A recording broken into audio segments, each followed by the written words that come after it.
Aku gembira atas janji-Mu, seperti orang yang mendapat banyak jarahan. Aku benci dan merasa jijik terhadap dusta, tetapi Taurat-Mu kucintai. Besarlah ketenteraman pada orang-orang yang mencintai Taurat-Mu. Tidak ada batu sandungan bagi mereka. Aku menantikan keselamatan daripada-Mu, ya Tuhan, dan aku melakukan perintah-perintah-Mu. Aku berpegang pada peringatan-peringatan-Mu, dan aku amat mencintainya. Aku berpegang pada titah-titah-Mu dan peringatan-peringatan-Mu, sebab seluruh hidup kami terbuka di hadapan-Mu. Tuhan, tidak ada yang tersembunyi di hadapan-Mu saat ini. Kami terbuka di hadapan-Mu, Tuhan. Jamalah kami, biarlah Roh Kudus bekerja menguasai kami. Firman-Mu saat ini berbicara kepada kami. Ya Bapa, kami merindukan suara-Mu. Tuntun jalan hidup kami. Berikan kami hati yang siap mendengar suara Tuhan dan mau menerimanya dengan sukacita. Tuhan, urapi hamba-Mu yang penuh dengan keterbatasan. Pakailah hamba untuk dapat menyampaikan isi hati-Mu saat ini. Biarlah apa yang kami lakukan semuanya untuk kemuliaan Tuhan, dan kami diberkati oleh Tuhan. Dalam nama Yesus kami berdoa. Amin. Silakan duduk Bapak Ibu. Shalom. Ada sukacita, amin. Ya, bisa dimatikan yang lampu yang ini biar jelas dari sini. Yang ini aja. Ya, minggu yang lalu kita sudah merenungkan firman Tuhan tentang janji Tuhan. Adakah di antara Bapak Ibu Saudara saat ini yang bisa mengungkapkan atau menyampaikan satu janji Tuhan? Silakan.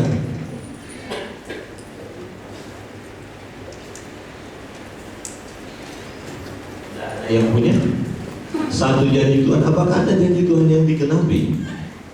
Minggu yang lalu kita belajar bagaimana Tuhan berjanji dan kita pegang. Hari ini mungkin ada yang mau menyampaikan satu saja. Silakan.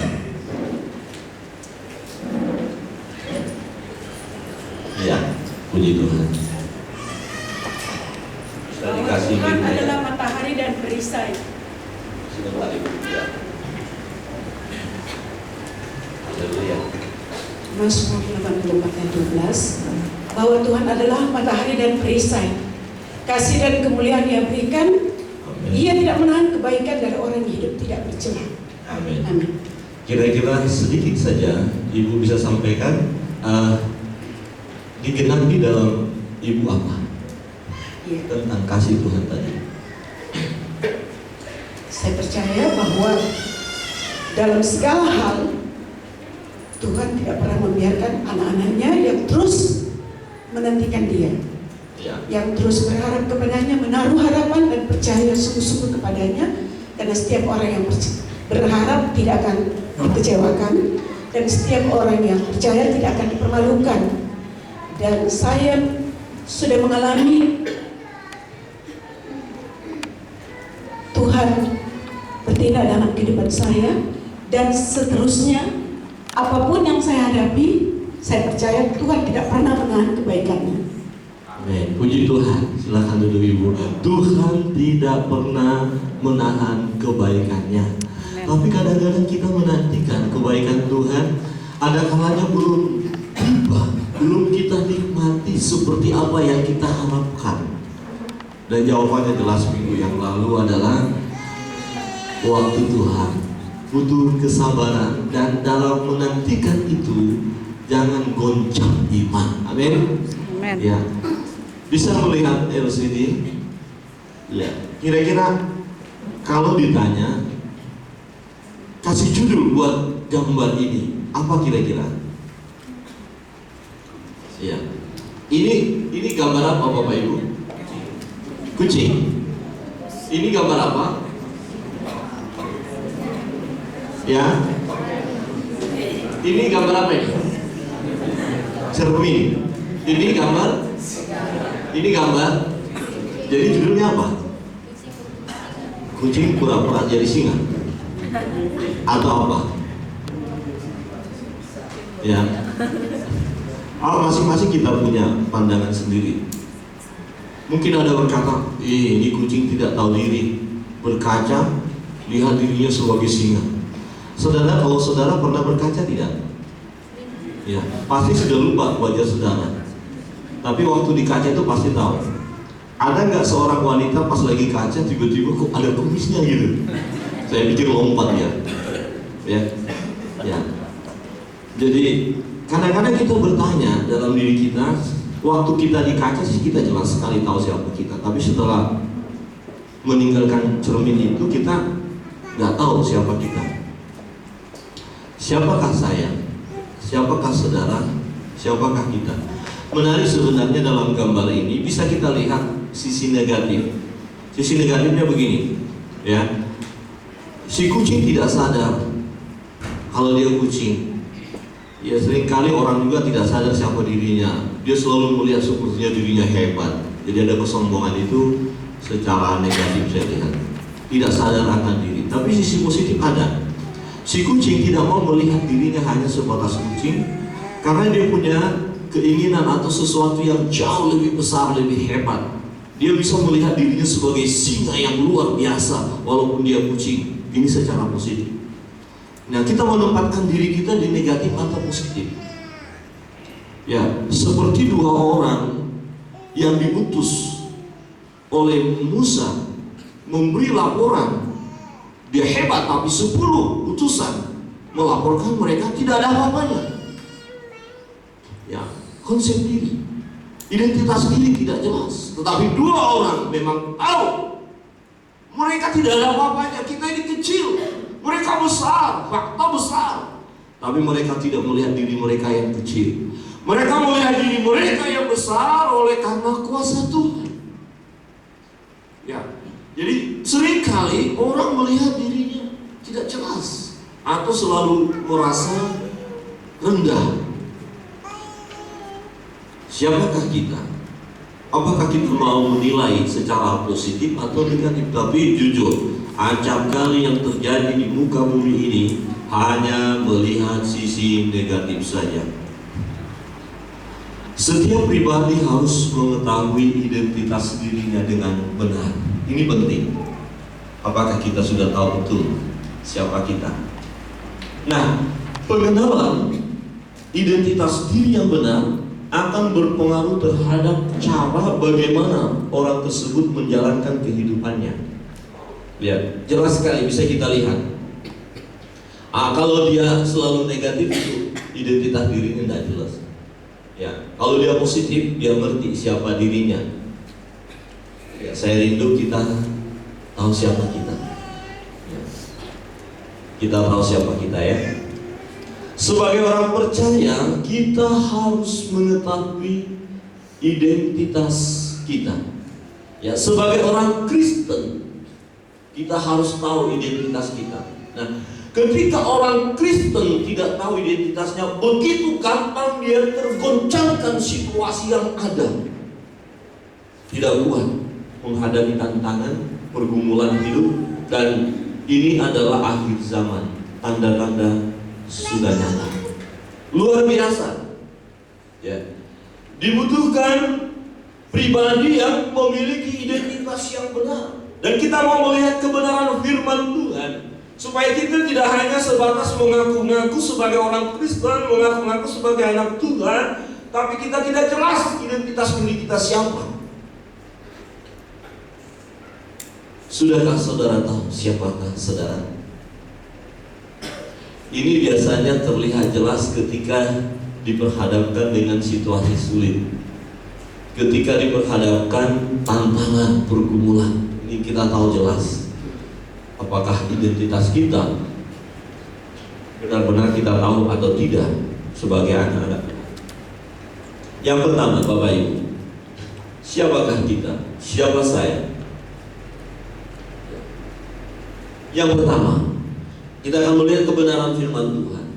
Alkitab menunjukkan bahwa kita adalah hamba. Kita adalah hamba Tuhan. Kita adalah hamba Allah. Kita adalah hamba Kristus. Saudara hamba Tuhan, saudara hamba Allah, saudara hamba Kristus. Hamba. Firman Tuhan berjudul demikian. Kita baca Roma 6 ayat 22. dalam Roma 6 ayat 22. Yang sudah menemukan atau yang bisa melihat LCD, kita baca bersama-sama. 1, 2, 3. Tetapi sekarang, setelah kamu dimerdekakan dari dosa, dan setelah kamu menjadi hamba Allah, kamu beroleh buah yang membawa kamu kepada pengudusan, dan sebagai kesudahannya ialah hidup yang kekal. Ayat ini berkata sangat jelas, kita ini hamba Allah. Siapakah hamba Allah? Hamba Allah yaitu mereka yang sudah dimerdekakan dari dosa, yang diubahkan hidupnya, yang tadinya hidup di dalam kuasa kegelapan, kuasa maut, hidup dikendalikan oleh dosa, diperhamba oleh dosa, oleh kuasa darah Yesus Kristus, oleh iman kita kepada Tuhan, oleh perjumpaan kita dengan Tuhan, oleh karena kita percaya kepadanya. Orang yang percaya kepada Tuhan tidak lagi hamba dosa, melainkan hamba Allah. Gambarannya seperti seorang budak yang diperjualbelikan di pasar. Ya. Kemudian ada seseorang membelinya. Ketika orang itu dibeli, maka sang pemiliknya adalah dia yang membeli, yang membayar budak itu. Dan Alkitab berkata, kita telah dibeli, harganya sudah lunas, bukan dengan barang emas perak, tetapi harganya mahal, yaitu darah Yesus. Saudara sudah dibeli oleh Yesus. Amin. Oleh darah Yesus, itu sebabnya sekarang dikatakan dalam Roma 6 ayat 22. Tetapi sekarang setelah kamu dimerdekakan dari dosa, dan setelah kamu menjadi hamba Allah, kamu beroleh buah yang membawa kamu kepada pengudusan, dan sebagai kesudahannya ialah hidup yang kekal. Kita adalah hamba Allah. Saudara adalah hamba Allah, sudah dikuduskan, dan hendaklah hidup di dalam kekudusan. Efesus 6 ayat 6. Kita baca bersama-sama Efesus 6 ayat 6. 1, 2, 3. Jangan hanya di hadapan mereka saja untuk menyenangkan hati orang, tetapi sebagai hamba-hamba Kristus yang dengan segenap hati melakukan kehendak hamba Allah. Dalam Efesus dikatakan hamba-hamba Kristus. Kita adalah hamba Allah, kita adalah hamba Kristus, saudara hamba Kristus. Ya, dijelaskan melalui ayat ini siapakah kita. Oleh karena kita hamba Kristus, hendaklah kita melakukan segala sesuatu dengan sungguh-sungguh. Ya, tidak boleh berpura-pura. Gambarannya di sini dikatakan, kalau ada seorang hamba yang sedang bekerja, sang tuan ada, maka dia serius sungguh-sungguh. Ya, tetapi ketika tuannya tidak ada, dia santai-santai. Itu bukan tipikal kita, bukan model kita. Kita adalah hamba-hamba Tuhan. Apa yang kamu lakukan, kamu perbuat, lakukanlah seperti kepada Allah. Jadi jelas. Berbicara tentang hamba, itu berbicara tentang pekerjaan. Hamba, doulos, budak. Ya, siap melakukan segala sesuatu. Dan ketika kita melakukan segala sesuatu, harus kita lakukan di hadapan Allah, di hadapan Sang Majikan, di hadapan Tuhan yang sudah membeli kita, yang mempunyai kita. Jadi apapun yang kita buat di muka bumi ini, kita sebagai anak-anak Tuhan, sebagai hamba Allah, sebagai orang pilihan, kita hamba Kristus, kita harus melakukan dengan sungguh-sungguh. Amin. Kita adalah hamba Kristus. Siapakah saya? Dalam 1 Petrus 2 ayat 16, kita baca bersama-sama. 1 Petrus 2 ayat 16, firman Tuhan berbunyi demikian. Hiduplah sebagai orang merdeka, dan bukan seperti mereka yang menyalahgunakan kemerdekaan itu untuk menyelubungi kejahatan mereka, tetapi hiduplah sebagai hamba Allah. Dituntut satu kehidupan yang benar di dalam kita sebagai hamba-hamba Allah. Ya. Jangan kita berkata, oh saya sudah orang Kristen, saya sudah percaya kepada Yesus, saya sudah mendapatkan anugerah besar. Kalau orang bertanya, kalau hari ini kamu mati, apakah kamu masuk surga? Iya, saya masuk surga.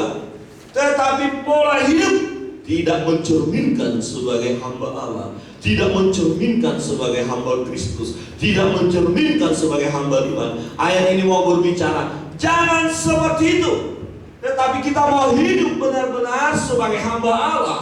Hamba Allah yaitu orang yang sudah dipilih oleh Tuhan, sudah dibebaskan dari ikatan kuasa kegelapan, keterbelengguan dosa. Kita adalah hamba Kristus. Untuk itu hidup kita haruslah selalu mencerminkan kehidupan sebagai hamba Allah. Atau Petrus berkata supaya kita terus hidup sebagai hamba Allah. Haleluya. Tetap aja di sana. Yang berikut, kita adalah hamba Tuhan, kita hamba Kristus, kita hamba Allah. Ayat berikut kita lihat Lukas pasal 17 ayat 10. Lukas 17 ayat 10. Kita baca bersama-sama dengan iman. 1, 2, 3. Demikian jugalah kamu apabila kamu telah melakukan segala sesuatu yang ditugaskan kepadamu, hendaklah kamu berkata, kami adalah hamba-hamba yang tidak berguna. Kami hanya melakukan apa yang harus kami lakukan. Bapak Ibu Saudara yang terkasih dalam Tuhan, kita adalah hamba-hamba Allah, kita hamba Kristus, kita hamba Tuhan dalam hidup ini. Ada yang harus kita kerjakan, ada yang dipercayakan Tuhan yang harus kita buat sebagai anak-anak Tuhan. Kita tidak boleh tinggal diam dan tidak boleh hanya berkata, aku menikmati anugerah-Mu Tuhan. Alkitab jelas berkata, ketika Yesus memilih kita, Yesus perintahkan kita untuk pergi dan menghasilkan buah. Apa yang kita sudah buat sebagai hamba Allah? Apa yang kita sudah buat sebagai hamba Kristus? Apa yang kita sudah buat sebagai hamba Tuhan? Jangan pernah kita berpikir, oh hamba Tuhan dia Pak Pendeta, evangelis, penginjil, majelis. Tidak. Semua orang yang sudah dipilih Tuhan, yang sudah percaya kepada Yesus, dia adalah hamba Tuhan. Amin. Amin. Mungkin ada yang belum tahu identitasnya, coba ingatkan kiri kanan, Anda hamba Tuhan. Ya, waktu mengatakan itu dengan iman begitu loh ya. Anda hamba Tuhan. Halo hamba-hamba Tuhan. Ada sukacita, amin. Amin. Ya enak ini bicara sama hamba-hamba Tuhan ini, enak sekali ya. Ada sukacita.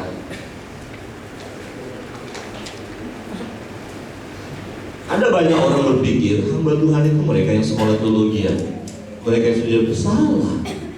Itu namanya keliruologi, ilmu yang mempelajari tentang kekeliruan. Banyak keliru saat ini. Nanti kita lihat, kalau semakin saudara belajar, ternyata semakin ditemukan kekeliruan yang luar biasa di muka bumi ini. Itu namanya rumpun ilmu keliruologi ya. Jadi Anda tahu itu ya. Hamba-hamba Allah, hamba-hamba Tuhan. Status kita jelas, hamba. Nah dalam Lukas ini, ketika Tuhan sudah memilih, bahkan diutus berdua-berdua, diutus pergi, ada tugas yang mereka harus lakukan. Setelah mendapatkan pelajaran bersama Yesus, Yesus menyuruh mereka dan tidak boleh bawa apa-apa, pergi, beritakan kabar baik. Artinya, Yesus memerintahkan hamba-hambanya supaya hamba-hambanya melakukan dan hanya bergantung kepada Tuhan, dan mereka melakukannya. Hamba itu memiliki ketaatan. Hamba memiliki ketaatan.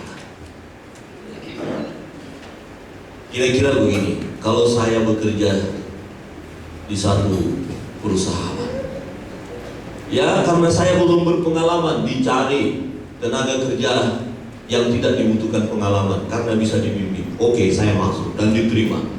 Ya kemudian ya sang pemilik mengajari saya 1 minggu. Ya belum selesai 2 minggu. Nggak selesai 3 minggu. Waktu diajari, waktu ada dia saya bisa. Setelah dia nggak ada, nggak bisa. Harus diajari terus. Kira-kira udah 1 tahun diajari terus. Kira-kira dipakai ke orang ini. Bagaimana ini? Tidak terpakai. Hamba itu kreatif. Hamba itu siap melakukan. Dia tahu apa yang dia mau Tuhannya. Dia tahu. Ya, dilakukan dengan sukacita, dan ketika dia melakukan, dia tidak menuntut supaya sang Tuhan berkata, "Oh, terima kasih, kamu sudah lakukan luar biasa. Aku menikmati karyamu, terima kasih." Tidak. Hamba itu berkata, "Kami hamba yang tak berguna." Bukan berarti tak terpakai, lain, bukan. Kalimat itu mau berkata, kami hanya melakukan, jadi tidak perlu menuntut terima kasih, menuntut balasan, tidak. Ini kewajiban. Jadi sebagai hamba Allah, ketika kita melakukan segala sesuatu di dalam Tuhan untuk kemuliaan namanya, itu adalah kewajiban kita sebagai hamba Tuhan. Semua jemaat yang dikasihi Tuhan adalah hamba Tuhan. Artinya kita harus berbuat sesuatu, baik di gereja ini, baik di luar. Sesuatu harus kita buat di dalam Tuhan. Amin. Hamba-hamba Tuhan, halo.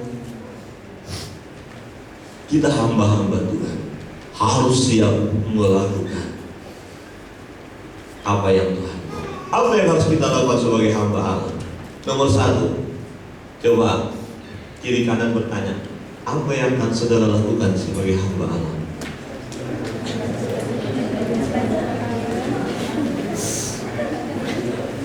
Kita jawab dalam hati saja ya. Amin. Setuju ya? Oke, tapi pastikan ya Tuhan tahu isi hati saudara. Oke. Apa yang saudara lakukan sebagai hamba? Dalam hati. 1. Oke? 2, dalam hati juga. Iya. Oke, dalam hati. Ada sesuatu yang bisa kita lakukan sebagai hamba. Jika kita tidak lakukan, ya, kita tidak mendapatkan sesuatu dari Allah. Ada sesuatu yang Tuhan percayakan. Ada yang dapat 5, ada yang dapat 2, ada yang dapat 1. Saudara tahu apa nasib dari hamba yang dapat 1 dan dia tidak mengelolanya? Saudara tahu itu. Artinya ada sesuatu yang kita buat. Kita belajar dari hamba yang dapat 5, yang dapat 2. Jangan pernah belajar dari hamba yang dapat 1 itu. Amin. Berarti hambanya. Nomor 3, ada yang saudara bisa lakukan, ada yang saya lakukan sebagai hamba Tuhan, dan memang harus kita lakukan selagi kita hidup. Ketika Rasul Paulus mengalami pergumulan besar antara hidup dan mati, dia bilang mati itu keuntungan karena berjumpa dengan Tuhan Yesus. Amin. Kita pun harus katakan begitu. Tapi jikalau masih hidup, itu karena ada sesuatu yang harus kita kerjakan. Ya. Katakan kiri kanan, ada sesuatu yang engkau harus kerjakan dalam Tuhan. Ya, oke. Sungguh-sungguh ya, catat ya, ada 3, 4. Lagi-lagi dalam hati. Ya, ada 4. Mungkin sudah melakukan. Apakah mungkin di gereja main musik, nyanyi, pimpin pujian, ya bersihkan gereja, ya mendorong parkir. Ya jangan sampai sudah ada ibu-ibu susah, anak muda ada lihat, ibu jangan gitu, parkirnya begitu loh. Ya, bukan begitu, harus langsung turun. Ini loh, melayani kan? Jangan pikir melayani hanya di sini. Ada yang bisa kita lakukan. 5. Ada yang bisa kita lakukan nomor 5? Ada dalam hati, lagi-lagi dalam hati. Nah, bagaimana sikap kita waktu melakukannya? Saudara bisa melihat seorang hamba ketika dia bekerja, dia tahu apa yang harus dia kerjakan, dan ada sukacita waktu mengerjakannya, ada kebahagiaan waktu mengerjakannya. Bahkan ketika hamba tidak diberi kepercayaan, suatu kesedihan baginya, mengapa saya tidak dipercaya? Tapi ketika hamba itu dipercaya, ada satu kebahagiaan. Ketika 5 yang talenta yang dapat itu dia lakukan dengan baik, dipercaya lagi dan semakin dia bersukacita. Jadi kita harus melakukan dengan bersukacita. Kita harus melakukan dengan sungguh-sungguh. Ya, jangan melakukan dengan bersungguh-sungguh, tapi dengan bersukacita, dengan serius. Kita lakukan, apalagi kita lakukan untuk kemuliaan Tuhan Allah kita yang sudah menebus kita. Kita lakukan dengan senang hati, tanpa paksaan. Saya masih ingat, selalu saya ceritakan ke mahasiswa, ketika saya baru menyerahkan diri mau melayani Tuhan.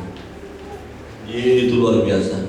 Dulu di rumah saya paling, ya anak laki-laki gak pernah cuci piring. Orang Batak itu lebih baik cangkul. Itu baru kerjaan laki-laki. Jadi waktu masuk pembentukan suruh cuci piring segitu banyak. Apalagi cuci kuali itu, belanga yang besar itu menjengkelkan. Oh, tapi harus dikerjakan. Jadi masuk ke dapur sambil mencuci. Tuhan Allah, bagaimana ini Tuhan ini gitu. Akhirnya tetap saya kerjakan, tapi saya bernyanyi.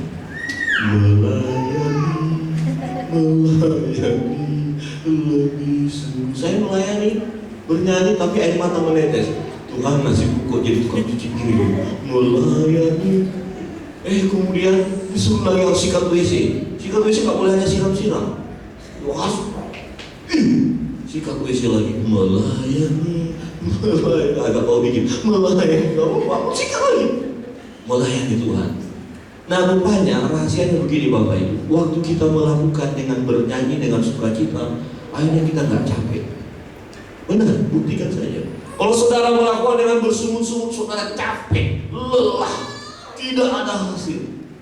Tapi kalau saudara melakukannya dengan bernyanyi, walaupun pertama awalnya dipaksakan, ya, tapi lama-lama nggak mengalir kok dia. Dahsyat, ujian itu dahsyat, benar, mengalir, akhirnya selesai juga. Bersih piring itu dan nyaman. Jadi saudara, mari lakukan dengan sukacita. Amin. Lakukan dengan sukacita. Hai hamba-hamba Tuhan, hai hamba-hamba Allah, hai hamba-hamba Kristus. Kita hamba-hamba Allah, hamba Kristus, budak Kristus. Kita lakukan, Tuhan perintahkan untuk sesuatu kita kerjakan di muka bumi ini. Dan kita hanya nanti berkata, Tuhan memang seharusnya aku melakukan itu. Yang 5 talenta kembangkan, dan akan semakin dipercayakan. Yang 2 talenta kembangkan. Kalaupun ada di antara kita dapat 1, itu bisa kita kembangkan. Saudara bisa kembangkan.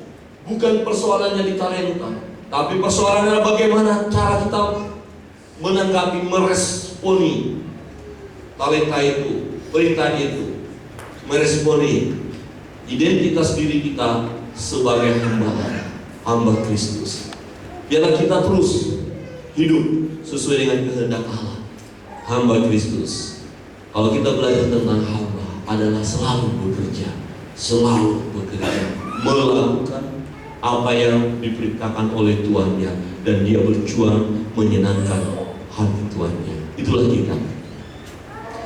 Kita lakukan semua hanya untuk menyenangkan hati Tuhan kita Yesus Kristus.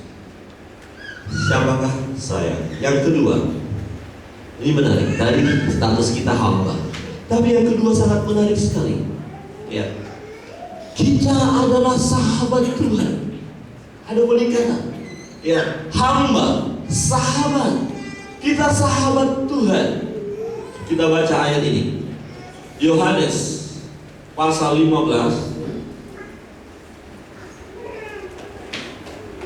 Yohanes 15 ayat 13. Kita baca bersama-sama. 1, 2, 3. Tidak ada kasih yang lebih besar daripada kasih seorang yang memberikan nyawanya untuk sahabat-sahabatnya. Ayat 14 berikut. 1, 2, 3. Kamu adalah sahabat-sahabatku jikalau kamu berbuat apa yang kuperintahkan kepadamu. Ayat 15. Aku tidak menyebut kamu lagi hamba, sebab hamba tidak tahu apa yang diperbuat oleh Tuhan. Tetapi aku menyebut kamu sahabat, karena aku telah memberitahukan kepada kamu segala sesuatu yang telah kudengar dari Bapa. Kita sahabatnya Yesus. Ya, berbicara tentang sahabat, berbicara tentang kedekatan. Ya, kalau tadi hamba dengan Tuhan seperti ada jarak dan memang harus mengerjakan sesuatu, tapi kita tidak hanya sebatas hamba, kita juga sahabatnya, teman dekatnya, teman karibnya yang selalu menyertai. Itu sebabnya ketika kita lakukan segala sesuatu, kita lakukan kepada sahabat kita, kepada teman kita, kepada sahabat di mana kita mau menyenangkan hatinya. Dipertanyakan kalau ada seorang sahabat tidak berjuang menyenangkan hati sahabatnya, itu bukan sahabat. Sahabat itu berjuang untuk menyenangkan hati sahabatnya. Segala sesuatu dilakukan supaya sahabatnya senang. Dan Yesus sendiri sudah melakukan. Demi kita sahabatnya, dia korbankan dirinya. Tidak ada kasih yang lebih besar dari kasih seorang yang memberikan nyawanya untuk sahabat-sahabatnya. Mengapa Yesus mau mati untuk kita? Karena kita adalah sahabatnya. Kita dibelanya, kita disertainya, kita gak pernah ditinggalkannya. Nyawanya diberikan kepada kita. Sahabat, teman dekat. Kenapa kita cuek kepada dia? Kenapa kita tidak mau tahu dengan dia? Bagaimana mungkin seorang sahabat? Kalau kita sahabat, masa akan kita tidak peduli kepada dia, atau tidak menghargai dia, tidak menyayangi dia, tidak mengagungkan dia? Saudara yang terkasih dalam Tuhan, kita sahabatnya. Dia menyertai kita selalu. Dia tidak pernah meninggalkan kita.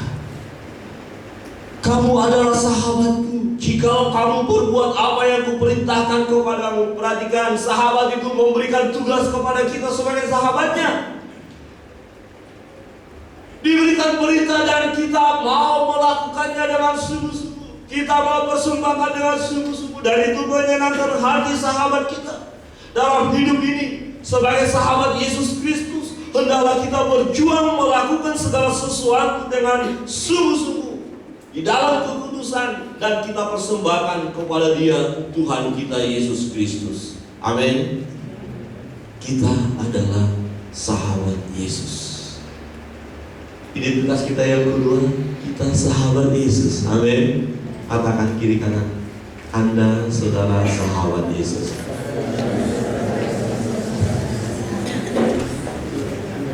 Yesus sendiri yang berkata, aku menyebut kamu sahabat, teman karib. Sahabat itu teman karib, sahabat itu teman dekat. Oh, teman dekat. Ada lagu Batak, isinya begini: kita lebih mudah cepat terobati kehilangan orang tua. Misalnya orang tua meninggal, itu menjadikan, tapi tidak terlalu panjang, ketimbang kita kehilangan sahabat. Sahabat itu lama dia. Nah, apalagi sudah semua kita curhatkan sama dia. Kadang-kadang kita sama orang tua kan sedikit curhat, tapi kepada sahabat banyak sekali curhatnya. Itu arti sahabat. Dan ketika kehilangan sahabat ini luar biasa. Dan Yesus sahabat kita. Dia teman kita curhat. Amin. Amin. Siapa yang pernah curhat sama Yesus? Angkat tangan. 1, 2, 3. Yang lain gak pernah curhat. Curhat berarti gak pernah berdoa dong. Ketahuan.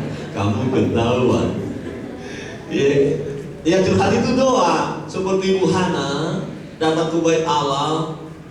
Saudara baca nanti itu.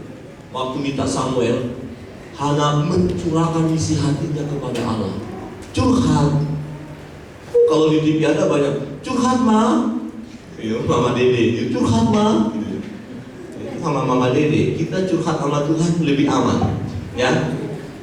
Curhat saudara kepada Tuhan tidak akan bocor nanti, tapi curhat saudara kepada orang tua bisa bocor, kepada teman bisa bocor. Jadi itu sebabnya ada satu pujian, Yesus sahabat yang setia.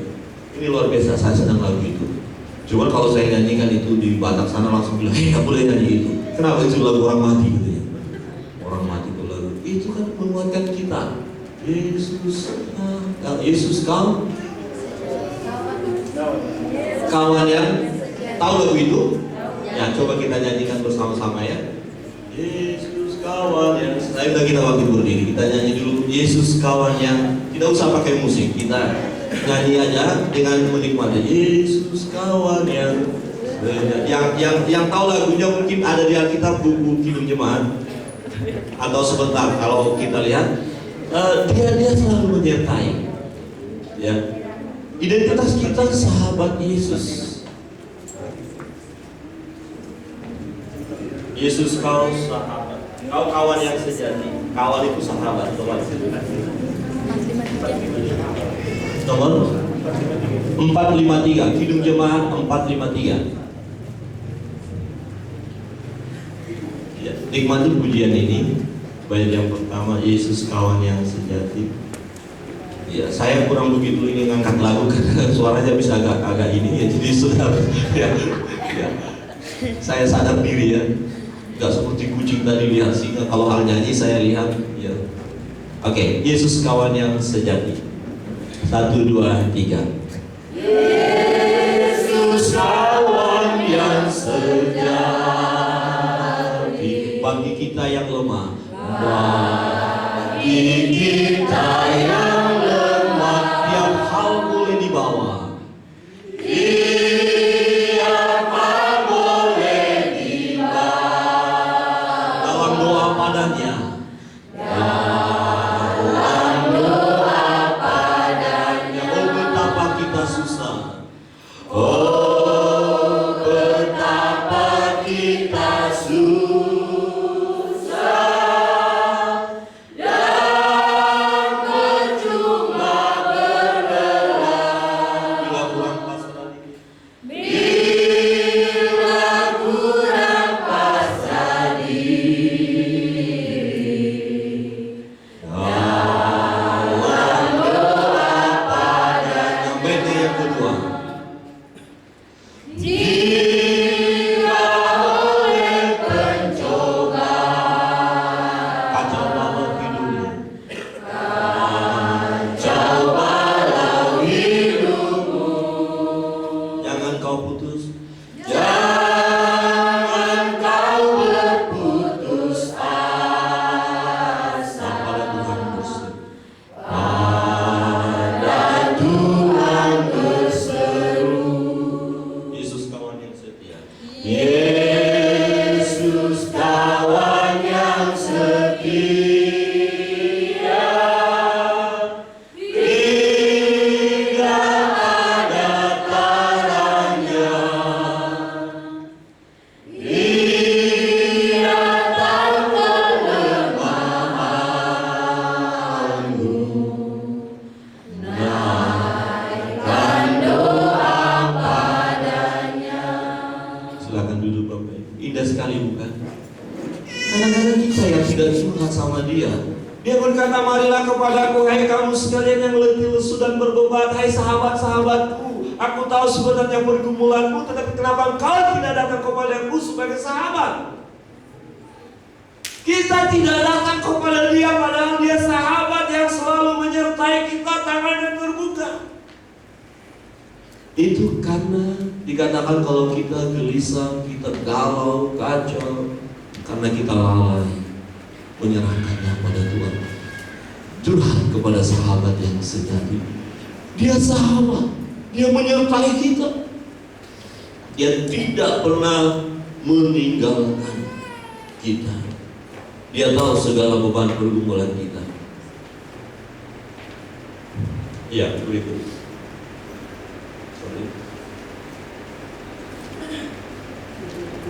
Ya, Yakobus pasal 2 ayat 23. Kita baca bersama-sama. Yakobus pasal 2 ayat 23. 1, 2, 3. Dengan jalan demikian, genaplah nas yang mengatakan, lalu percayalah Abraham kepada Allah, maka Allah memperhitungkan hal itu kepadanya sebagai kebenaran. Karena itu Abraham disebut sahabat Allah. Saudara, ketika saudara percaya firman Allah, melakukan firman Allah, saudara disebut siapa? Sahabat Allah. Halo sahabat Allah. Luar biasa. Katakan kiri kanan, engkau sahabat Allah. Sahabat Allah. Sahabatnya Tuhan. Tuhan Yesus selalu menyertai kita. Lukas pasal 12 ayat 4. Ini menarik. Ini sepertinya berbanding terbalik. Loh, kenapa sahabat? Tetapi saya mengalami penderitaan. Nah, ternyata demi sahabat, seperti yang saya katakan, bukti seorang sahabat kita harus rela kehilangan nyawa. Karena Yesus pun sudah rela kehilangan nyawa bagi kita. Lukas pasal 12 ayat 4. 1, 2, 3. Aku berkata kepadamu, hai sahabat-sahabatku, janganlah kamu takut terhadap mereka yang dapat membunuh tubuh dan kemudian tidak dapat berbuat apa-apa lagi. Ayat 5. Aku akan menunjukkan kepada kamu siapakah yang harus kamu takuti. Takutilah dia yang telah mempunyai kuasa untuk melemparkan orang ke dalam neraka. Sesungguhnya aku berkata kepadamu, takutilah dia. Jadi oleh karena sahabat kita harus siap kehilangan nyawa. Amin. Orang yang percaya kepada Yesus harus siap kehilangan nyawa untuk tetap percaya pada Yesus. Kita kehilangan nyawa artinya secara kedagingan kita bisa mati, tetapi yang kita mati oleh karena nama Yesus, ya, kita dihidupkan kembali, kehidupan kekal bagi kita. Amin. Bahkan Alkitab berkata ayat berikutnya, apabila kita malu mengakui iman kita, malu mengakui Yesus, Yesus pun malu mengakui kita di hadapan Bapa. Saudara yang terkasih dalam Tuhan, tanda sebagai sahabat kita harus siap mati untuk Tuhan. Amin. Siap mati. Mungkin waktu masa aman kita berkata, ya saya siap mati. Tapi coba kita lihat, saya tertarik dengan gambar ini. Ya. Ini kehidupan orang Kristen saat ini di Irak, ya, oleh pekerjaan ISIS. Ya, kalau di Jawa ISIS enak, ISIS itu sejuk, ISIS dingin. Tapi kalau ISIS di sana, sadis. Itu sadis, ya, sadis banget. Tapi saudara bisa lihat, kira-kira dari gambar ini apa yang menarik? Ya, apa yang menarik? Ada sahabat, dia tahu penderitaan kita. Ini mati nih, bukan tidur Bapak Ibu. Ini kena batu ini, nggak bernyawa, ini darah semua nih. Nanti kalau diputarkan video, saya takut nggak ada yang bisa lihat di sini. Ada videonya, tapi ngiri banget, ngiri kali, kata orang Batak.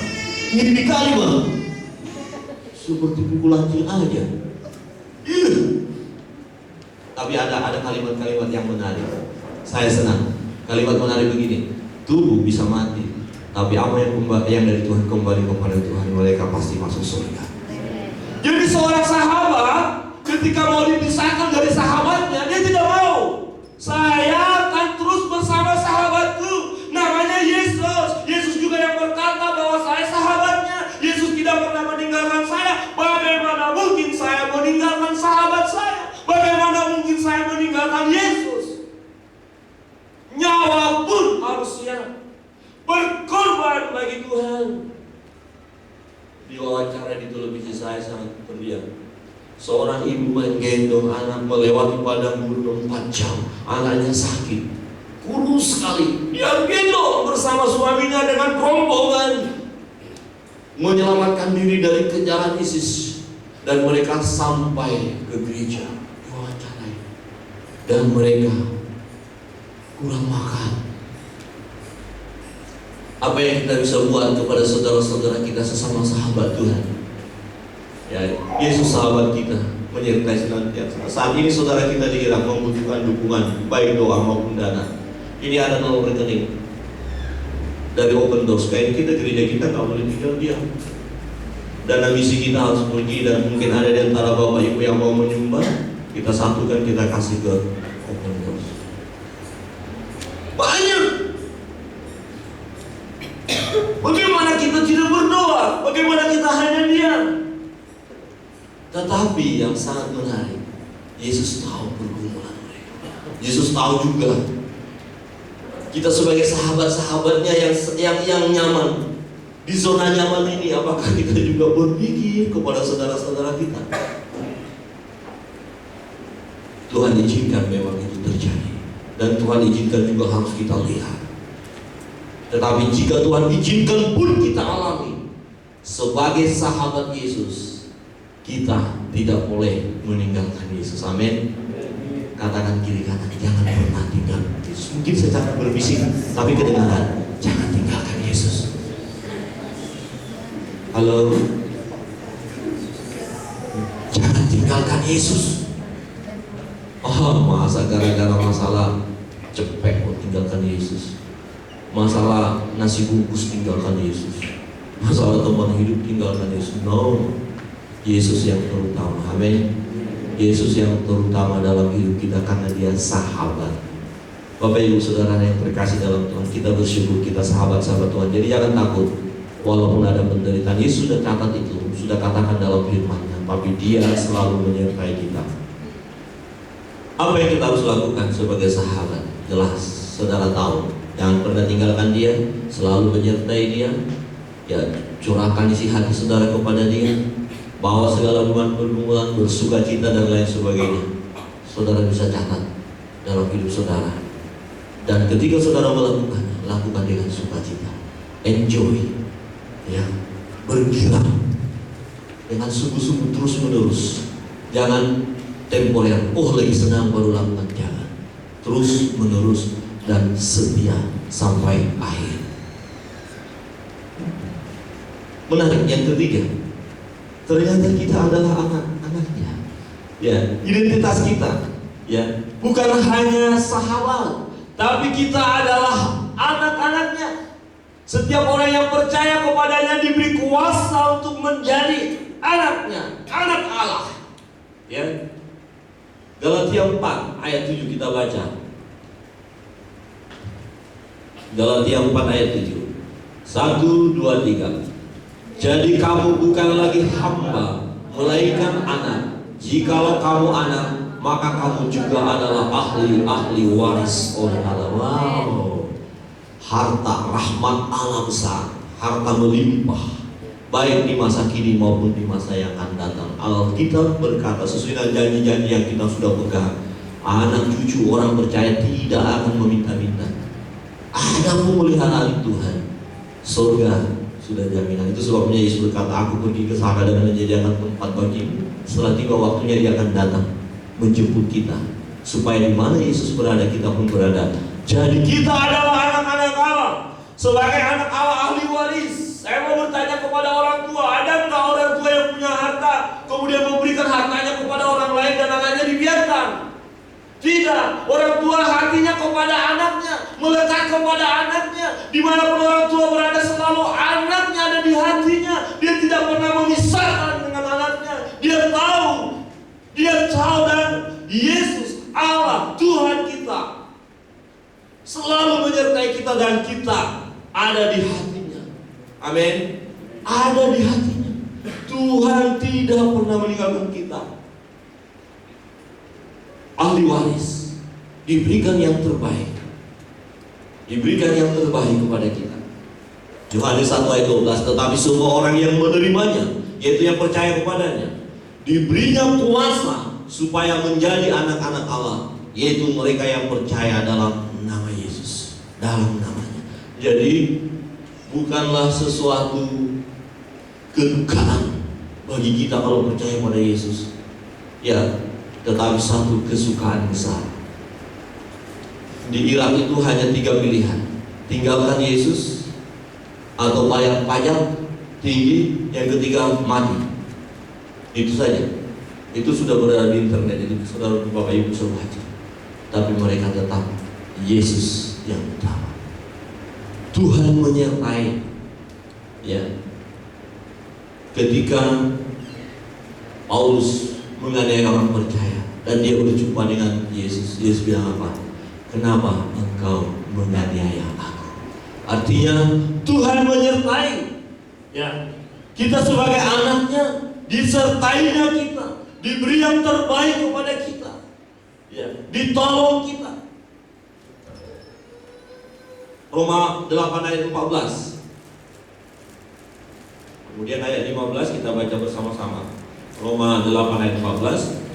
1, 2, 3. Semua orang yang dipimpin Roh Allah adalah anak Allah.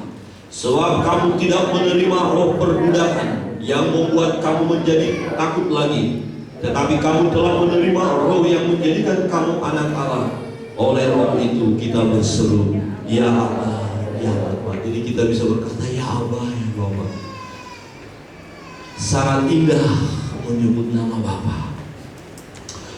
Saya SD saja di orang tua, SMP, SMA sudah di keluarga lain. Jadi lama tidak menyebut nama Bapa. Bapa dulu. Jadi waktu sudah hampir 5 tahun baru bisa pulang. Enak sekali Bapa. Lihat Bapa, langsung saya peluk, nyaman banget. Nyaman banget, amin. Jadi ada yang kangen ya.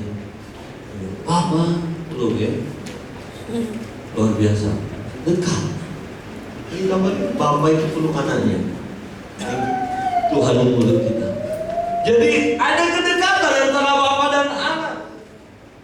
Sekalipun anak itu sudah sempat jauh, ketika dia datang kembali kepada bapaknya jelas kenal siapa anaknya dan dia sambut dengan sukacita. Dan saat anak merasa nyaman,